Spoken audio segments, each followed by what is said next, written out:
I'm sorry I can't be there. I was meant to be coming in to see you in person today, but glad that I was able to join even virtually. So I'm from Sutton Talking Therapies. We're an NHS primary care mental health service. And we also support clients who have physical health conditions. So it's both mental and physical health conditions.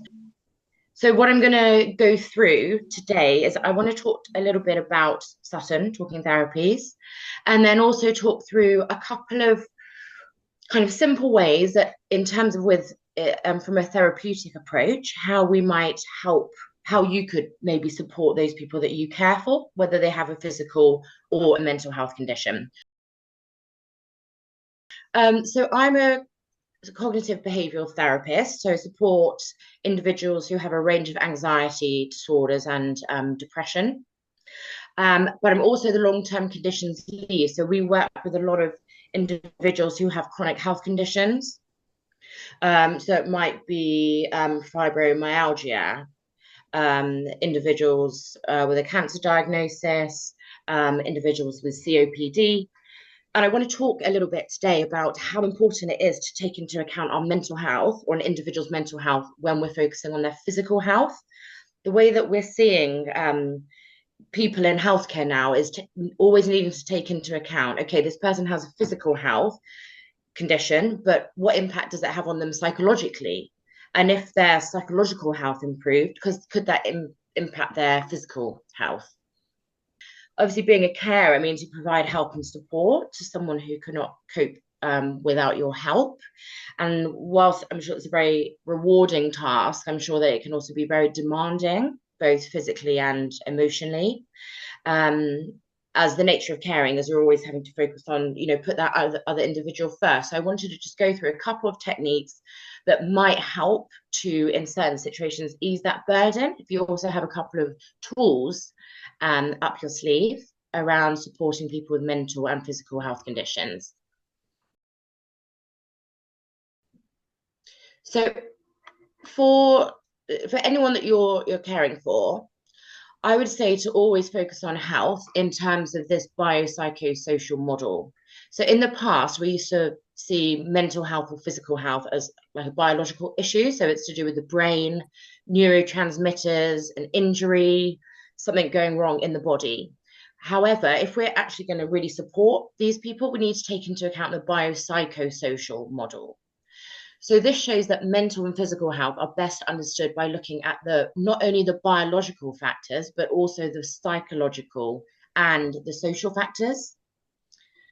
So think of this as kind of a three-pronged approach. So this is just an example, someone who has bipolar disorder, a mental health condition.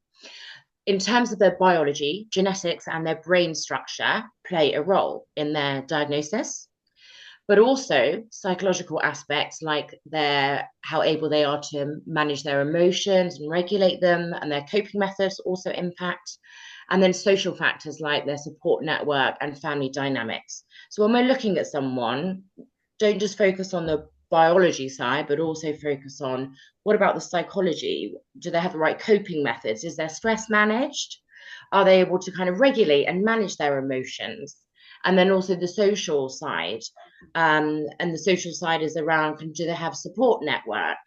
Are there major stressors going on in their life? Can I help try and reduce or resolve some of these extra kind of additional stresses?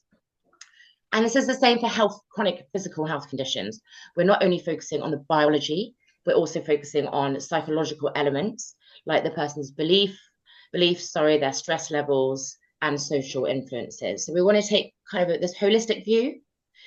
So in Sutton Talking Therapies, we aim to look at this bigger picture of the individual when we're treating or supporting anyone with any type of health condition. And like I said, most treatments, or many, only target the physical illness. It can work for short-term conditions, but for long-term, we need to look at the whole area, the whole biopsychosocial approach. In terms of physical health conditions, just some ways around how this can impact mental health. So I might be following my GP advice, I might be taking my medications, but actually, if I'm not also taking into account this huge impact on me psychologically, I'm not going to recover and I'm not going to be able to manage my condition in the best way because I'm taking the tablets. However, I still might have social isolation, trauma, changes in identity, loss of confidence, a big change in roles, in loss of roles. Maybe I was the primary kind of caregiver or the breadwinner, and now I can't be. So it's really important to focus on kind of the whole aspect, the whole person. In terms of pain, I don't know if any of you support anyone who experiences pain or pain even as a side effect, or if individuals with fibromyalgia, for example, experience a lot of chronic pain. And I'm not sure if anyone's heard of cognitive behavioral therapy, but this is one of the main treatments that we deliver, that we offer within the service.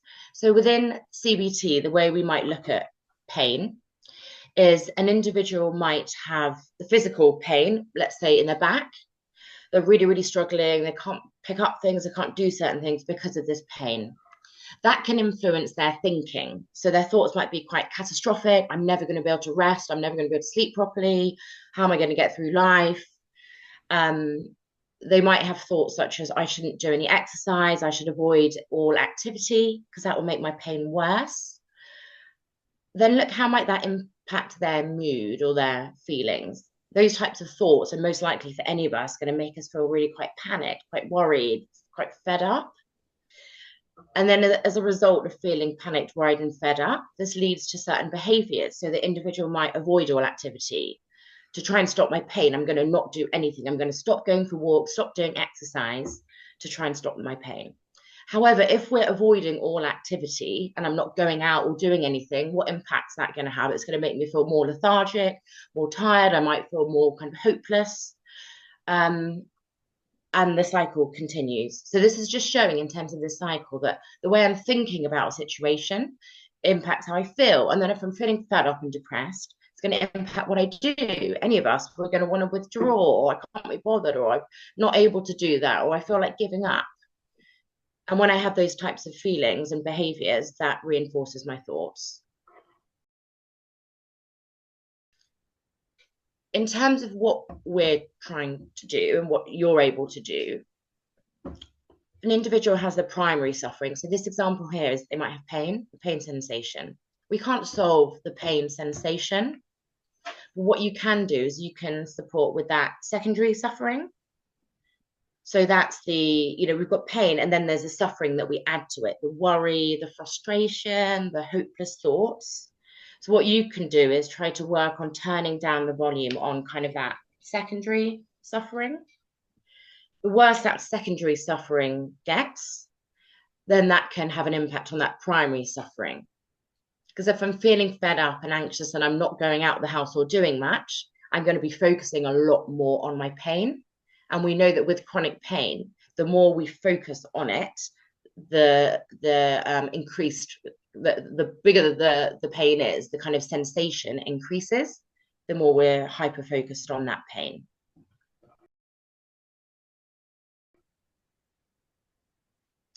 Just a little cycle to show and have a look at what areas could you maybe focus on. So if you're supporting someone who is experiencing any type of chronic pain, the pain, like I said, the top left here, we can't take away the pain symptom, but look at all of these other areas that you might be able to help with. And within mental health service, we always look at these cycles. So, okay, so the person feels like this, therefore they do X. And because they do X, that causes Y. And because of Y, that causes Z. So we always look at what's the whole cycle, because it'll be one problem that leads to the next, to the next. And we need to understand the whole cycle in order to break it.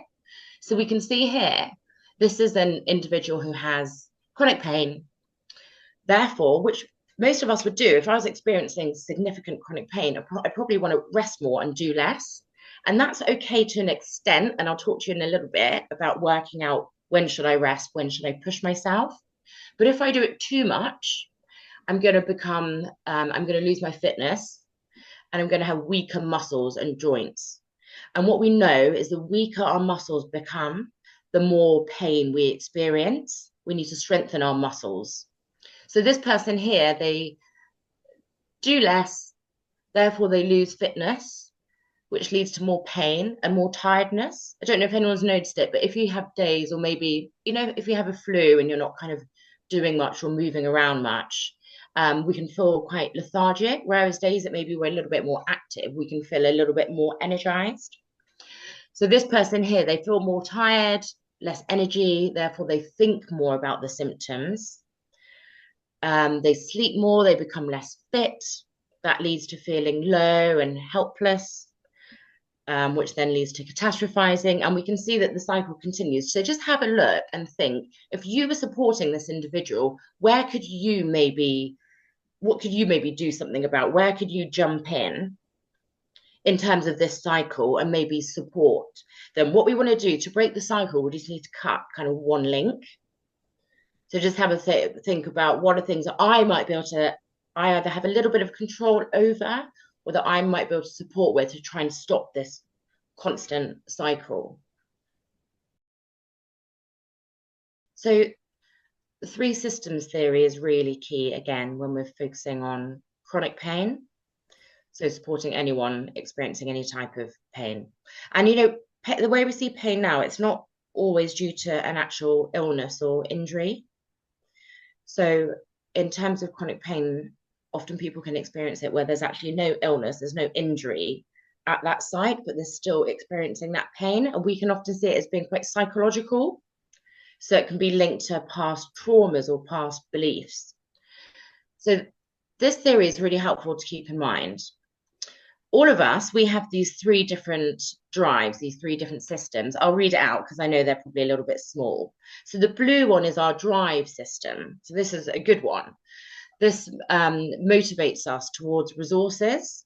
So this is if you have things that you want or something that you're pursuing or trying to achieve or progressing in. That's our drive system. It motivates us, it pushes us.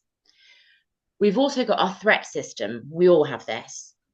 And this is our kind of threat detection and protection system. So this is the system that becomes alert if we're trying to cross the road and a lorry comes in front of us. This is our system that has that fight or flight mode. This is a system that causes fear or causes stress or anxiety. So it's quite a threatening system. And then the green one is the soothing system. So this is what helps us manage our distress, helps us feel safe, protected, and cared for. And what we know is if an individual is in the threat system and they're experiencing any type of pain, whether it's alongside chronic fatigue, whether it's alongside fibromyalgia, whether it's to do with kind of severe back issues, whether it's to do with an operation that's led to this chronic pain, if the individual is in their threat system, they're going to feel the pain much more. The pain is going to be much more unbearable. The sensations are going to be much stronger. So many things that happen day to day can put us into that threat system. Another thing that can put us into that is when we're really self-critical. So think about someone with fibromyalgia, which means that they have a lot of nerve pain over their body. And we don't know the real reason for this developing a lot of the time. If they're really critical towards themselves and saying, oh, you can't do anything, you're useless. I used to be able to do X, Y, Z, but now I can't do that anymore for myself. If they're getting frustrated and critical, that's going to put them in the threat system. And what happens when we're in the threat system? We become much more sensitive and aware of pain, and it makes the pain worse. So if you're supporting anyone who has this type of condition or chronic pain, it's so important to keep helping them to get into that soothing system. The more I critique myself, the more stress I have, the more kind of threats around me, I'm going to be in this threat system, which is not what we want. The soothing system is kind of mindfulness. I'll talk about mindfulness in a little bit, doing things that are relaxing. It's all about reducing our threat response. So think about things that you might do that put you in that soothing system. It might be when you're unwinding, watching a certain thing. It might be certain smells. It might be when you try and disconnect from the world and spend time just stroking your dogs. It's things like that that help us get in that soothing system, and that can really help with that sensation of chronic pain. It can really help with recharging our batteries as well when we're in that soothing system. If I'm kind of panicking about the future or thinking this is never going to change, I'm never going to be able to get on top of this, that's all putting me in my threat system, which in terms of physical symptoms often make them worse. And like I said, with pain makes them worse. So that's something that within kind of a therapy, from a therapy side, we might help the person with some of these types of thoughts. Is that realistic or is it sometimes catastrophic? Are things actually never ever going to change? Is there factual evidence for that? Or can we work out, maybe things are bad at the moment, but they can change? We want to try and help thinking be a bit more balanced rather than, understandably, often if you have a physical or mental health condition, your mind can be catastrophizing, jumping to that worst case scenario. We want to try and have balanced thinking. And I'm not saying positive thinking, because that's not realistic. Everything in life isn't positive, but it's about balanced thinking. It's about looking at the evidence and the facts. Are things actually never going to change? Or are you panicking right now because you're feeling really, really low and really rubbish in this moment? Or is it a genuine fact that nothing will change and there's nothing you can do about it? And in therapy, we'd want to try and help with that kind of more balanced thinking, taking into account real world evidence rather than those kind of jumps that our minds go to. And I'm going to talk a little bit about negative types of thinking as well, that most likely you'll probably notice in yourself. We all think negatively at times, but also you'll notice in those individuals that you support some of these negative types of thinking. This is just really small. I'll just go through it briefly. Symptom monitoring. From a therapeutic side, we always do this at the start of treatment, using symptom diaries, so records. So it could be a record of your mood and your activity over the week. It could be a record of your physical symptoms. It could be a record of your pain flare-ups. It's so important to keep a record, at least for kind of a week or two, to help understand any patterns. So I might notice, on the days when I do X, Y, Z, that always leads me, I can see from my diary, to not be able to sleep on those particular days. And then when I can't sleep, then the next day I always cancel this activity with a friend and it makes me feel worse. So it can help to identify any unhelpful patterns. You might also see that often you avoid, an individual might avoid going to things because of how they're feeling. And then from the mood diary, they might see, actually, each time I avoid, I think I'm helping myself, but actually impacts my mood negatively because I'll avoid it and then I feel worse the rest of the day and I can't be bothered to do anything at home. Okay, so really, really helpful to notice unhelpful patterns that we might not be aware of and notice where I might be able to make changes. A very good thing to have in your own mind, and also to make sure those people that you're supporting are aware of, is the spoons theory, that an individual with a health condition, any type, has a limited amount of energy or spoons. Let's think of spoonfuls of energy to get through the day. Someone without any health condition may not have the specific limited number of spoons, but if we have a health condition, we are going to have it. Every activity costs me a spoon. So if I do, so it says in the morning, you count your spoons. So I might know, right, I normally have 8 spoons of energy to get through the day. I wake up one morning, my mood's awful, I'm feeling really kind of disorientated, I can't focus, I just feel rubbish. Already, that 8 spoons that I had for the day, that's already gone down to a 6. I don't have my 8 spoons today because I woke up and I feel rubbish. So I've only got 6 spoons of energy. Therefore, I get out of bed, I go and try and have a kind of clean my face, clean my hands in the sink, brush my teeth. That's another spoon. Then I think, there is one chore. I've got a bill to pay. That might be another spoon. And then I might only have 3 spoons left. And I might have many different things that I want to do today, but I need to be aware I've only got those 3 spoons. I might want to do 20 different things, but I have to, the only thing that I have is to use these 3 spoons. That's the only thing that I have left to use. So we need to work out in the day. Should I do that? No, that's going to be too many spoons and I need the spoons for later. So I'm not going to do that activity. I'm going to do this one instead. It might be, I was planning to clean my living room and I work out, right, I've only got 1 spoon left today. well, cleaning my living room would take 3 spoons and I've only got one. So I'm just going to sweep one area of the living room, or I'm going to hoover kind of 2 rugs. That's it. So that's how to work out and not overdo it. Um, so being very conscious of how many spoons we have. There's a link that I'll give you. And this is useful to, if you're supporting a friend, a relative in terms of caring for them, trying to help them understand the spoon theory. It's a really nice interactive site, and it will give an example. It will say, kind of, this is Jane, this is her situation. She's got 6 spoons. What should she do first? And it's kind of a little bit of an interactive game that you go through to try and work out and test how do people balance these spoons throughout the day. When I've got loads of different ideas and suggestions and things that I could do, how do I work out what to do and make sure I don't overdo it? So when you run out of spoons, what happens? You crash. If I crash, then I feel awful. I crash, I'm exhausted. I think I can't do anything else today. I'm going to go to bed. I'm fed up. I'm feeling really rubbish now. Or you can borrow spoons from tomorrow. I mean, what happens if we keep pushing ourselves, especially anyone with a health condition? They use 2 spoons that are meant to be for Friday. What's going to happen on Friday? I've used 2 spoons already. So on Friday, I've only got 4 spoons now for Friday. And then I might keep using spoons from the next day because I might have run out of spoons for today. I'm going to push myself a little bit more, a little bit more. So tomorrow I'm exhausted.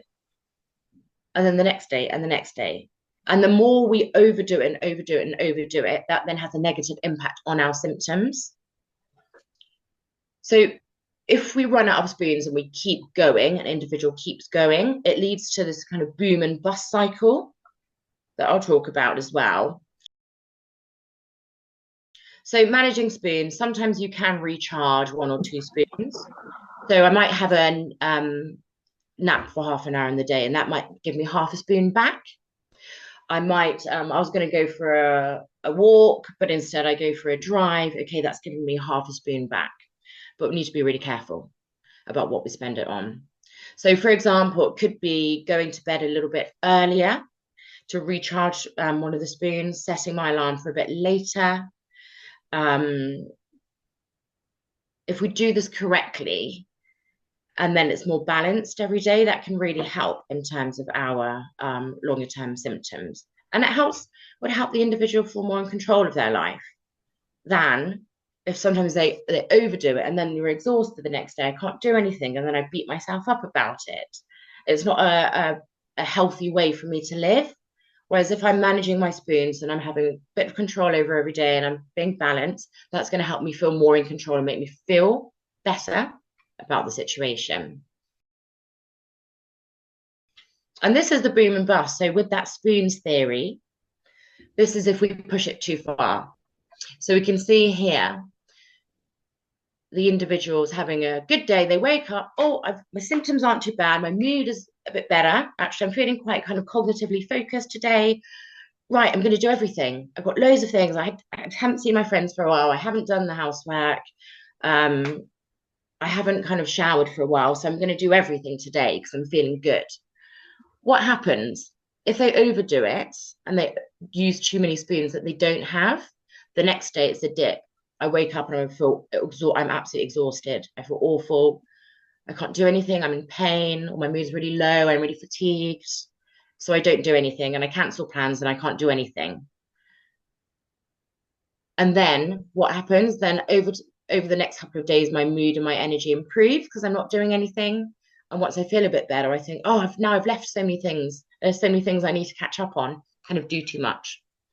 So it says up, down, up, down, up, down. And we want to help the body start to regulate itself by teaching it to tolerate consistent levels of activity. So trying to remind people the importance of pacing.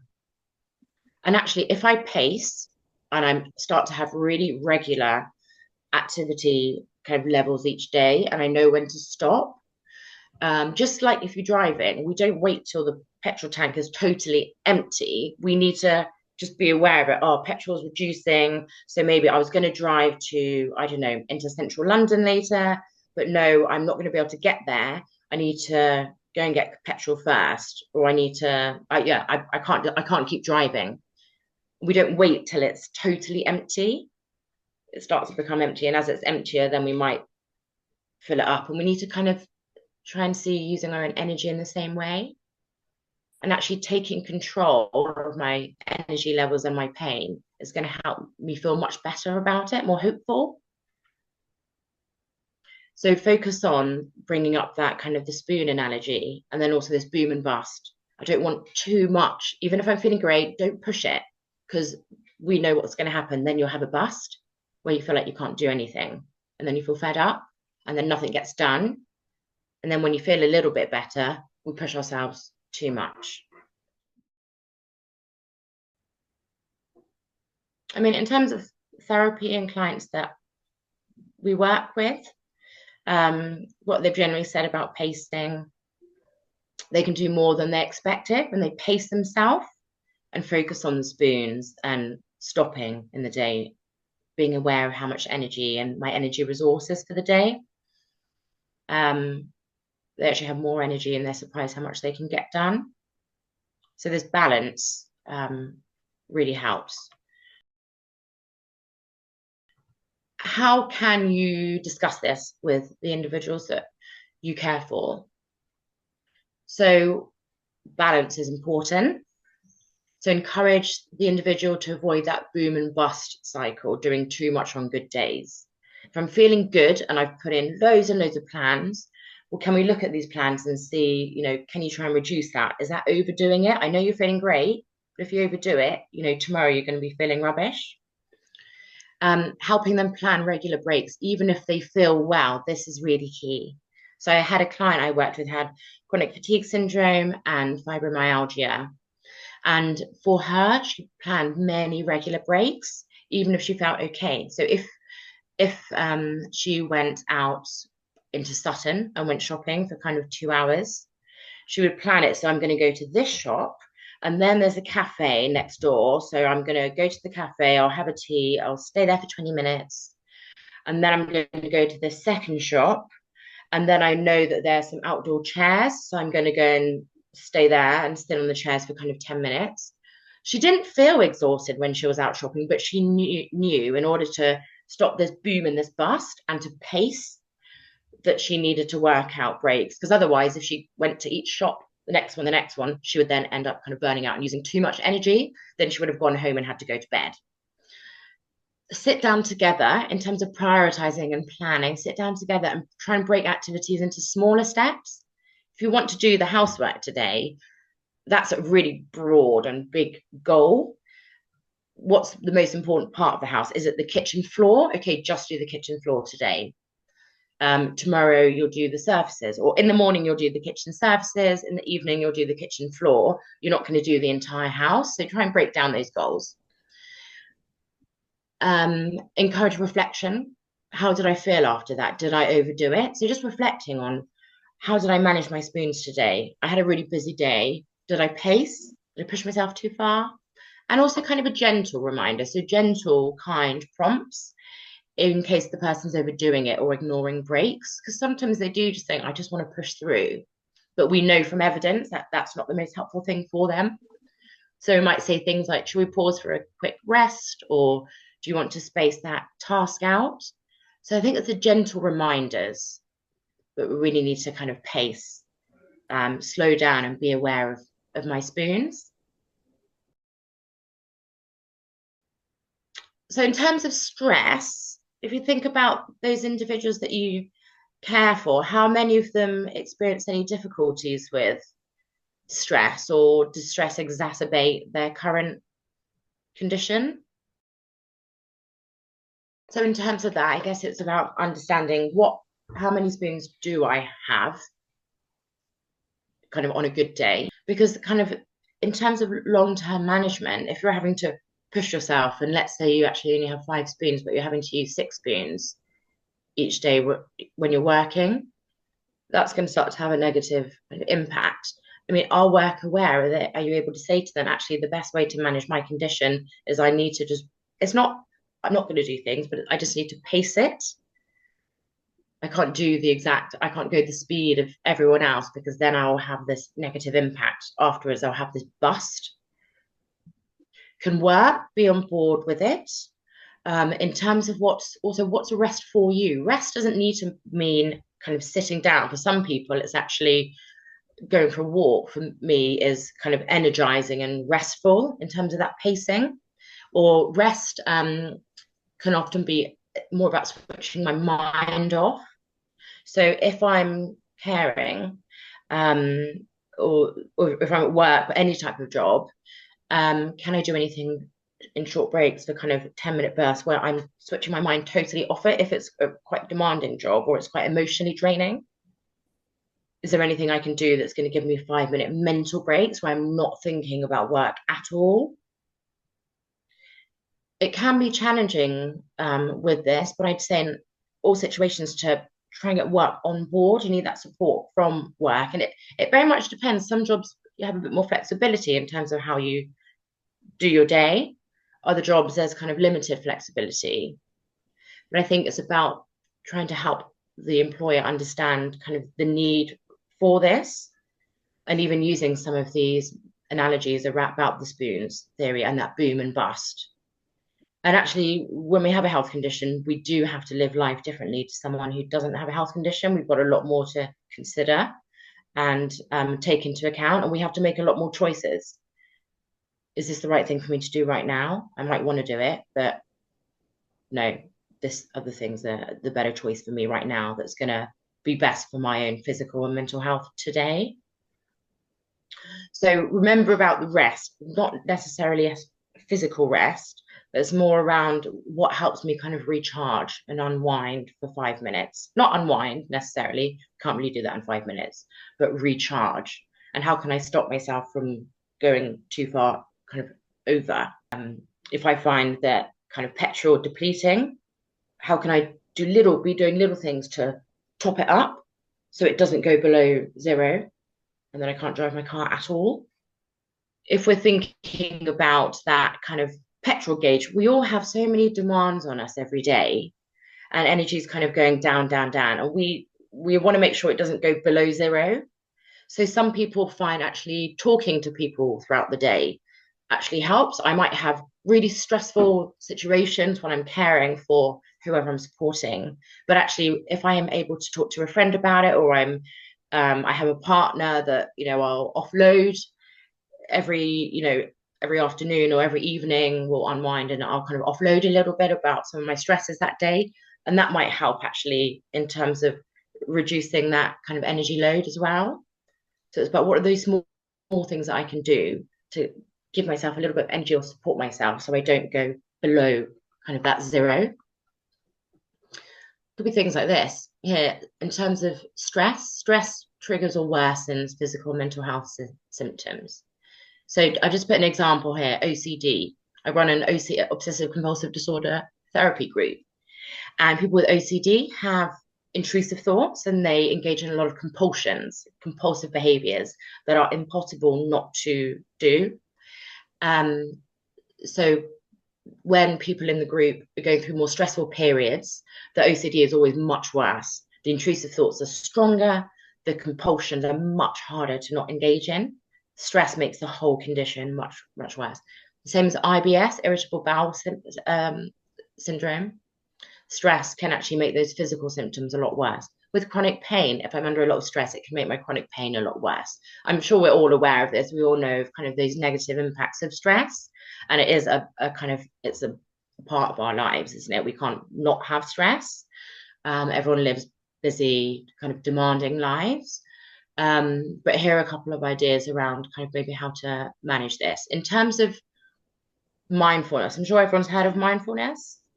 There are so many apps that have simple mindful exercises on for kind of 2 or 3 minutes. There are so many clips on YouTube as well.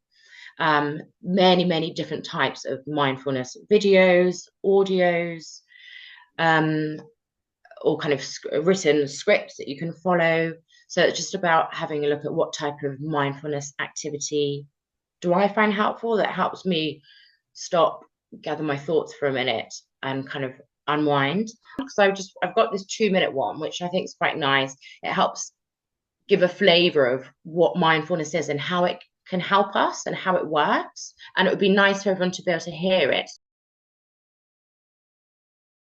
Okay, I mean, that's just a simple one. It's called the anchor, and it's just about dropping the anchor a few times throughout the day just to stop and become more present.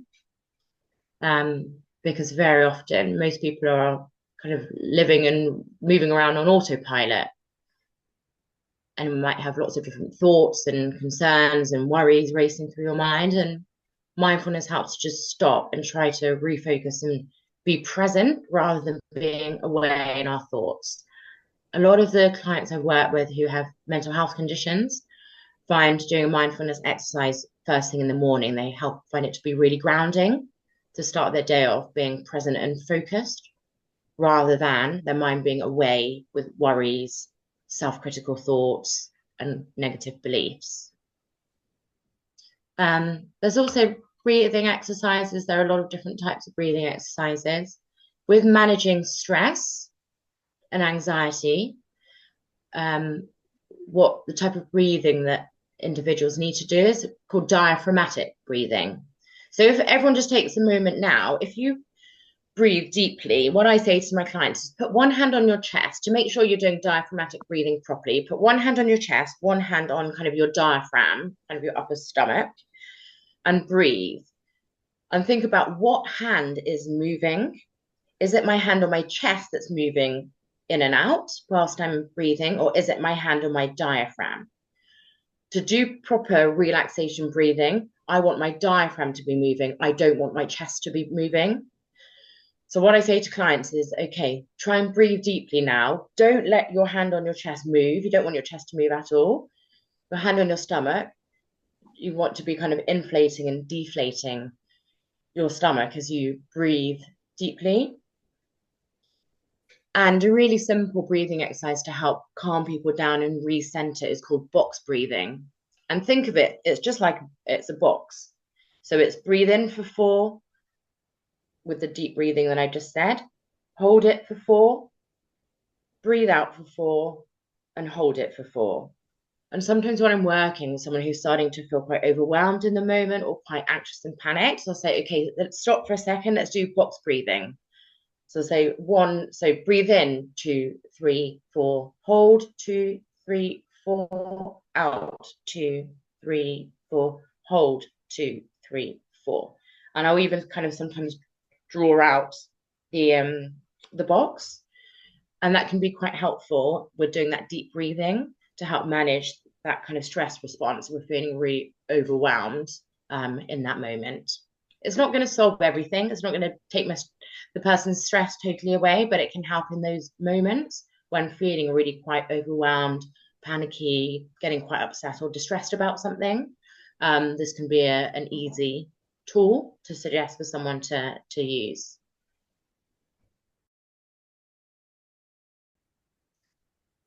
So in terms of mindfulness, it's just like the clip I showed you, dropping an anchor. So trying to help the individual to remember to pause, not get swept away with the tide on autopilot. So stop, check in with your 5 senses. What can I hear, smell, see, touch, and taste? And is my mind in the present, or am I thinking about everything I need to do later and my worries and the bills I need to pay? Or am I ruminating about the past and thinking of past mistakes I made or brooding over past events? Okay, can I try and focus on my 5 senses and try and be present and in the moment for a minute? There's not a particular one that I would recommend, but like I said, there are so many different types online and on apps that it really depends on the person, what type of length of exercise and what type of analogy that might be used in it that they relate to.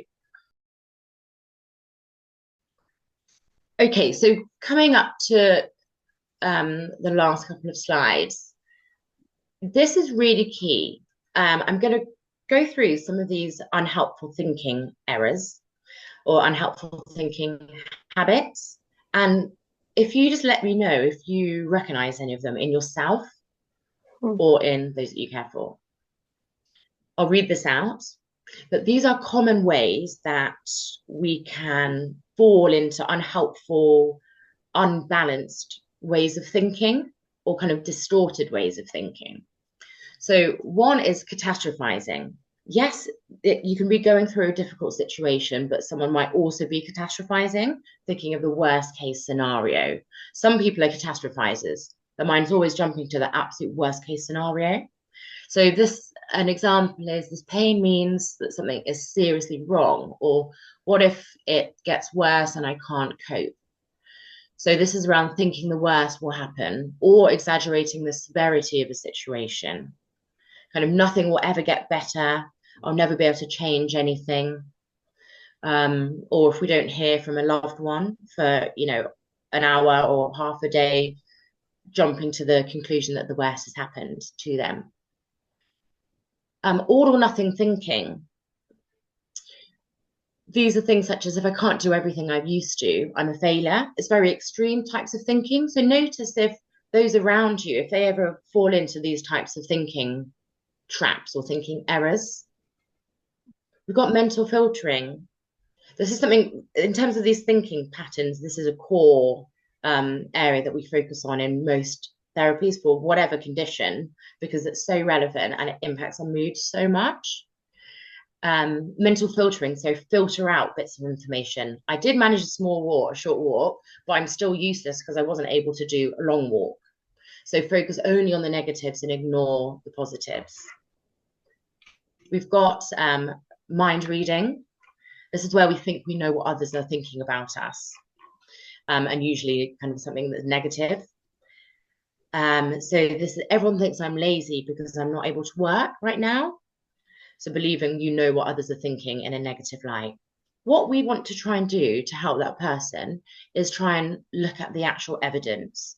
In CBT, we have a analogy, which is take the thought to court. It sounds a little bit cringy, but it clearly explains what we're trying to do. In terms of your thinking, let's look at the evidence for this thought. What's the evidence for it? What's the evidence against it? So, for example, the thought around everyone thinks I'm lazy because I'm not working. How do you know that? Has anyone told you that?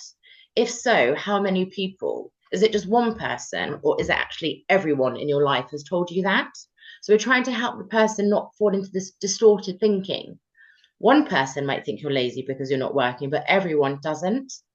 So we're looking at where's the evidence? How do you know that? Where's the hard factual evidence to show that that is true?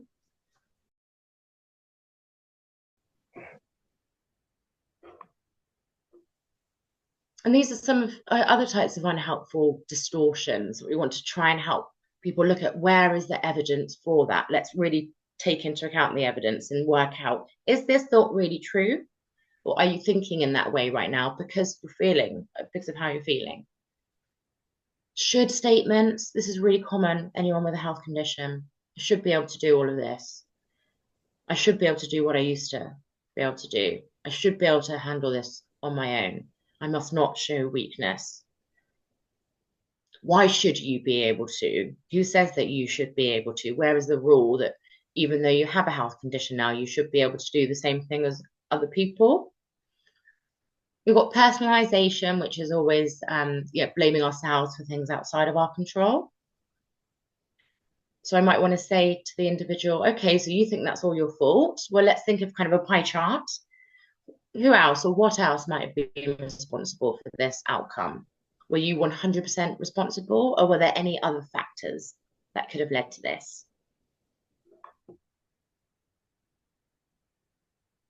So these unhelpful patterns can really worsen emotional distress and affect how the individual manages their health condition.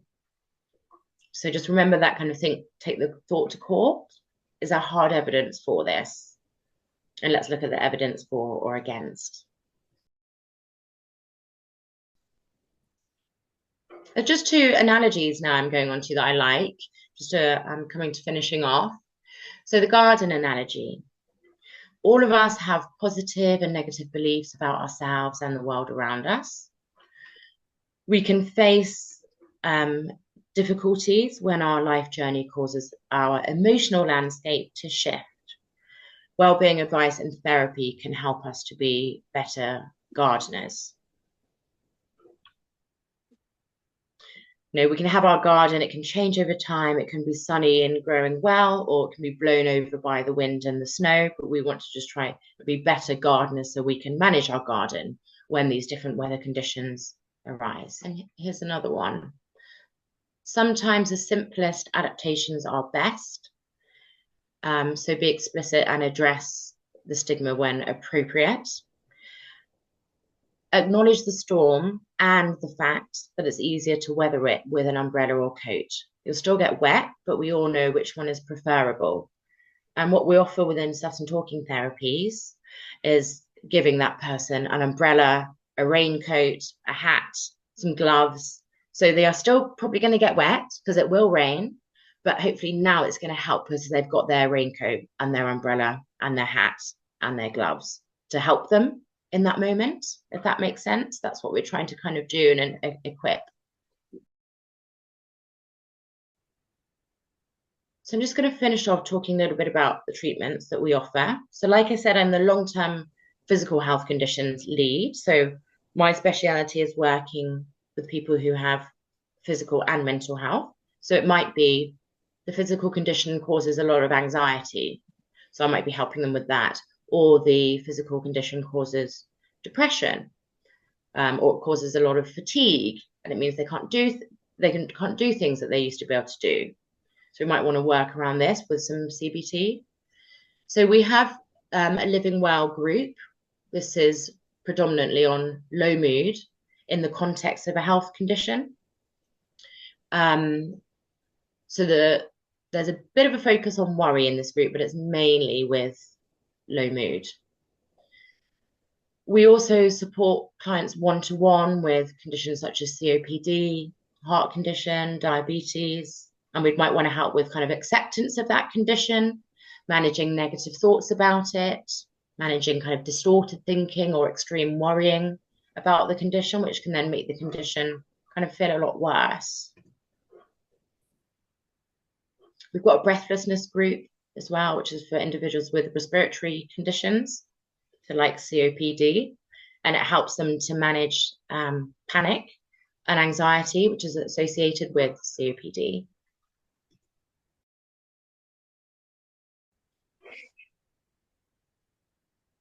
This is just to outline some of our groups which support people with long-term physical health conditions, what we might cover to help understand from a psychological point.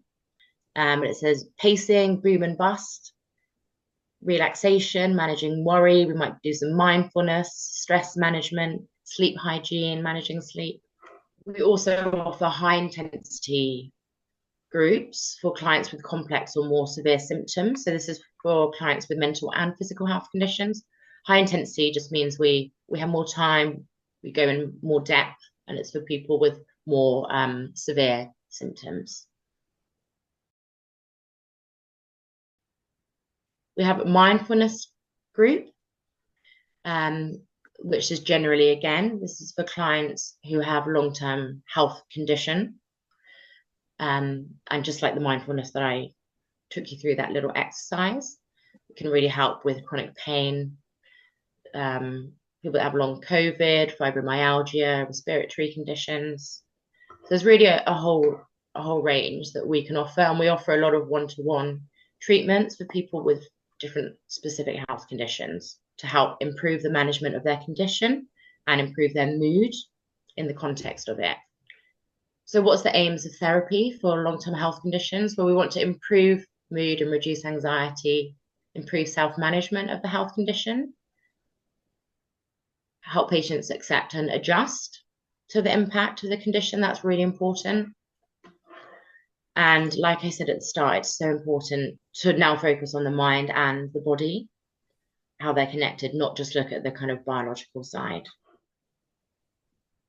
These are some of the common long-term physical health conditions that we might see and provide cognitive behavioral therapy for management of these. And then who would benefit from long-term conditions, talking therapies?